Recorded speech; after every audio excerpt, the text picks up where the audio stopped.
pizza instead. Okay. Thank you for that. All right. Well, now with that, I'm going to turn it over to DJ Herbie Herb. Yes. Hey, everybody. Hey, and our own in-guest house and house guest. In-guest house. You're the house and the guest. Yes. In-house guest Baron Jones to give us lowdown on Boston Comic Con 2017. Happened just this weekend, and you all have the lowdown. Want to give us, first of all, our listeners who may be unfamiliar, what is Boston Comic Con? Boston Comic Con is gigantic. I think it's a pretty big comic book convention that takes place over at. Was this the first time that they do it over in this venue they had it at over at the Boston? What's it called again? Boston Convention Center. Boston Convention Center, dude. I thought it was over at the Heinz before. It used to be at the Seaport. This is the first year that they moved from the Seaport Convention Center to the big Boston Convention Center. That's where they have PAX too. Yeah. Oh yeah. They have PAX last year. The PAX one. It's also the first year that Fan Expo took over. Fan Expo bought out Boston Comic Con from its original developers. I've seen that name all over the place there. Yeah. Are they like the new Reed Pop? They're just very celebrity centric. Whereas the previous years on Boston Comic Con had been much more focused on the actual comics, instead of like they would have had previously they would have had like 3 or 4 celebrity guests. This time they had like 15 to 20. Yeah, there was a lot of people there, dude. Yeah, and if you're not big on the celebrity side of things, like I'm not, your Brown's like, I don't give up. It's a you walked in big like, section. Stan Lee gave him the finger. It's a big section of the con that I don't need to go to. Okay, but for everybody else, if that's what they dig, then it's cool for that. All right. Yeah.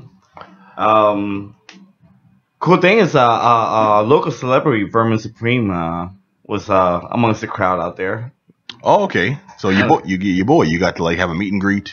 Yeah. He got to take a picture over with Jay and Silent Bob. It's kind of a cool thing. Jay and Silent Bob were there. Yeah. Kevin Smith and Jason Mewes. Yeah. All right. Yep.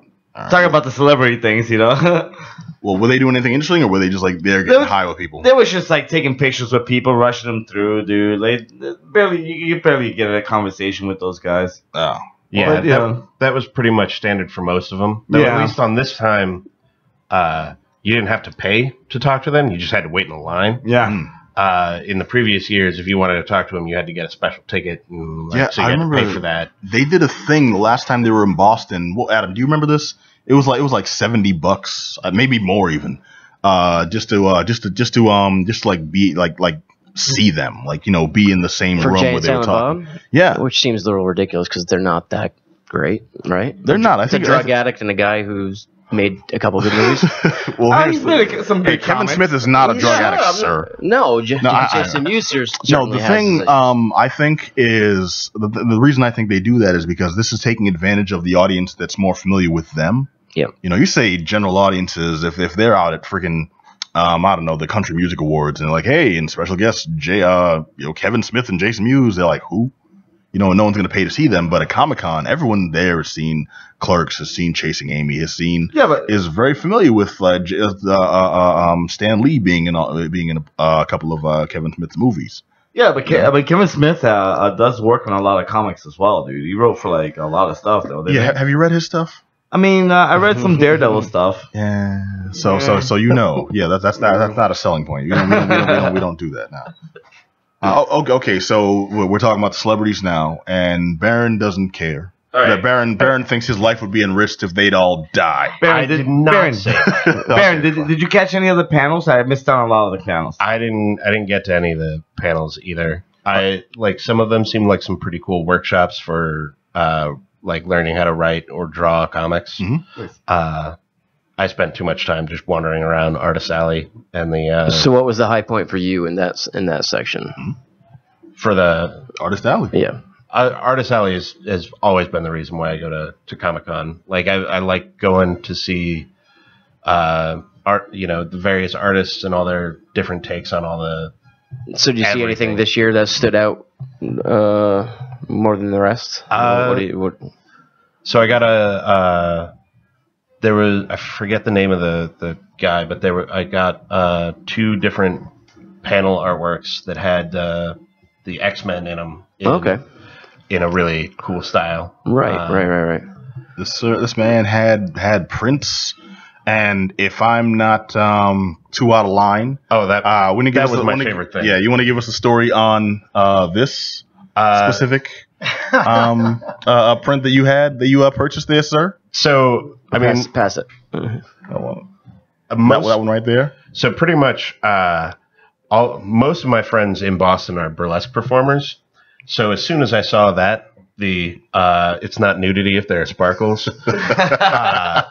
I knew that I did not have enough money in my bank account to buy as many copies of that as I needed to. Yeah, no, folks would love that. I myself would love that for Christmas. That's a stocking stuffer. Wink, wink, nudge, nudge. I think you can get it at it's page one comics.storenvy.com. Okay, page one comics, but it's page like the name page. So Paige. Yeah. All right. Okay, so Baron's buying softcore porn at these things. It's not nudity if there are sparkles. Yeah, it right there on the thing. It's the Passion Cove of art. Wait, you mean it's the below her mouth of? Okay, all right. Herb, did you explore the artist alley? I did. I saw a lot of really cool stuff. I didn't buy any, dude. I was kind of. He smoked pot with a hippie, though. I did smoke a lot, right? Wait, what's this now? You got a story? I did smoke a lot of pot with a lot of hippies, dude. But that's artist alley enough. Yeah, that's like a everyday thing. Well, yeah. Wait. Can I talk about these guys? Yes, you can. Sweet dudes. Like the nicest people I ran in there, dude, was the Driving Horror Show guys. They originally from Boston. They've been they moved over to LA. They've been writing this comic book. They're like nicest people I've ever ran into at a con, dude. They just call me over and we talk for a little bit, dude. Dude, and the comic's really entertaining. It was it gave it it's this Tales from the Crypt style book, dude. Very cool dudes, very cool work, dude. I love them. It's the best part of the comic was hanging out with. Best part of the Comic Con was hanging out with these guys, man. Okay, so it's really cool when artists call you over. Yeah, dude. It was so badass, dude. Yeah. I remember at I think it was my first New York Comic Con.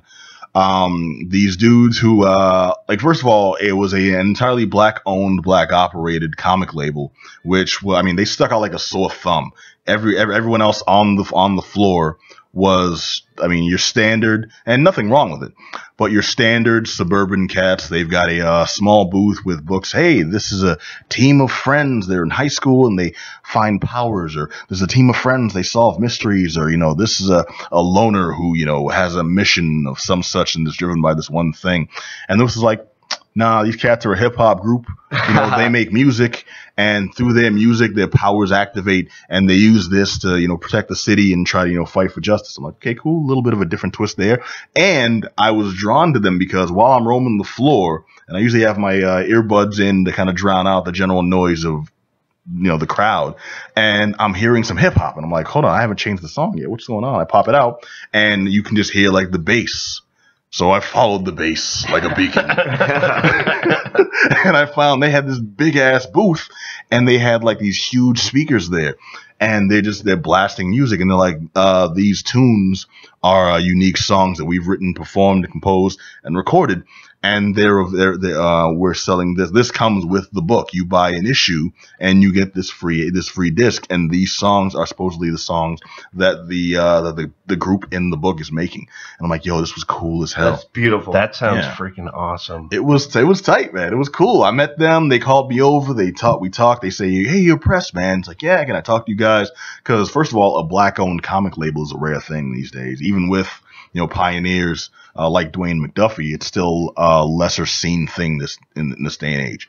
So it was cool to sit down and talk to them, and they were very friendly. They told me all about the different characters they have. Direct me to websites. They gave me a couple free T-shirts, and more than willing to spread as much information and to spread love. They had a bunch of people coming over. Some just listening to music. A bunch of people were buying the books, and I think that's when you make it less clinical. You can back me up on this. You guys have been to cons. When it's less clinical like that, it's more friendly. You're more inclined to be like, I'm having a good time. Yeah, let me get a book. Let me get a poster. Let me see what's going on here. I completely agree. This is $50. Let me put this back. I completely agree, dude. That was the point of the con where I just opened up after hanging out with these guys for a couple of minutes and just talking like books and where they were from. They just kind of hang out with them for just BSing around, dude.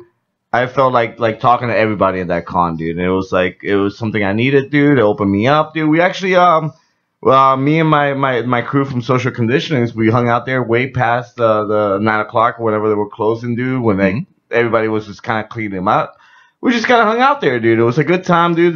This con was like a good experience, dude. I gotta say, dude. All right, a lot of friendly people. Food was expensive though. The food, never buy food at conventions. That's like. I'm sorry, man. Someone led you astray. That is day one stuff. You got to bring your own food, man. You get a backpack, throw some food in there. Get a laptop bag. You can hide so many candy bars in there. I should have known, dude.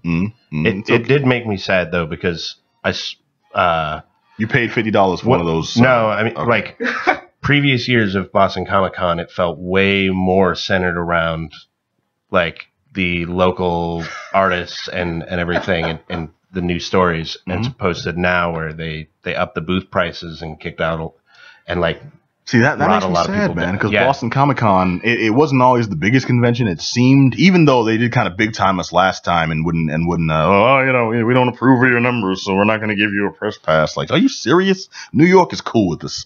Connecticut's cool with this. Otakon is cool with this. SDCC is cool with us, but Boston Comic Con, where we're from, Adam, where you from? Vermont. All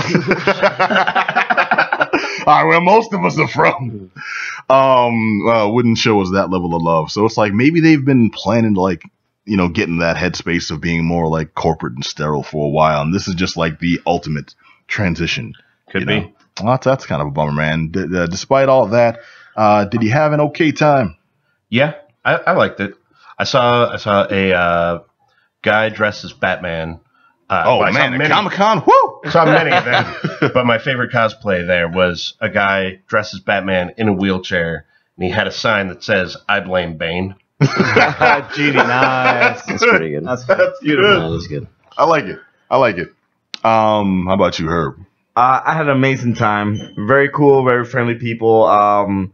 I did get word of an after party afterwards, but we weren't brave enough to go to it. We ended up taking off and going somewhere else. But that is very cool. I kind of like that. Mm-hmm. Maybe next time I'll go check out the after parties, check out what people are up to afterwards. But I just wasn't brave enough to bear to do it this time around. But 10 out of 10 experience. We'll do it anytime. Yeah. Perfect. Very cool. All right, and just to follow up before we close out real quick. What was your favorite costume? Since we've got that on the table now, if you saw, do you have a favorite cosplay? There were a lot of really cool cosplays. Crap, I'm drawing a blank now, though, dude. It's okay, man. I'm drawing a blank. I'm gonna draw a blank. It's all good. I won't put you on the hot seat. I saw a young man dressed like this. And I'm holding up the Sparkles picture. No, actually, this is from a few years ago. I know I didn't go this year, but this was. I saw a man dressed as Leeloo Dallas from Fifth Element. Wow, so you saw a dude just in bandages in the wig? Yeah, crazy. So, kind of like that. Man, if I had the gumption to if I had the figure to be able to rock that costume there. My favorite costume of all time was involved a wheelchair as well. This kid in a wheelchair dressed as Immortan Joe, and the wheelchair was like his rig. Nice. And it was being pulled by I don't know, his sister, his mother, some older woman, maybe his girlfriend, who knows? But dressed as one of the wives. And every time they walked out in front or jogged out in front, whatever, it looked like one of the wives being chased by Immortan Joe from Mad Max Fury Road. That's awesome. Yeah, it was freaking cool. Had like the face mask and everything. All right, we still have a few more minutes here. We may have to say goodbye to Black Adam Willis, though. This man has places to be, and he's too got to get out. But I wish I could talk to you about this review, but I guess I'll just have to go and watch it myself. Yes, you will, my friend. I want to get your thoughts specifically, and we'll do a longer deep dive into it. But I want to first of all give this man a pound. All right. Good doing time with you, Johnny. High five. Yo, Herb. Thank you, sir. Peace. All right. and we are going to get into The Dark Tower, Stephen King's magnum opus. And these are my words. I mean, you know I'm grandiose as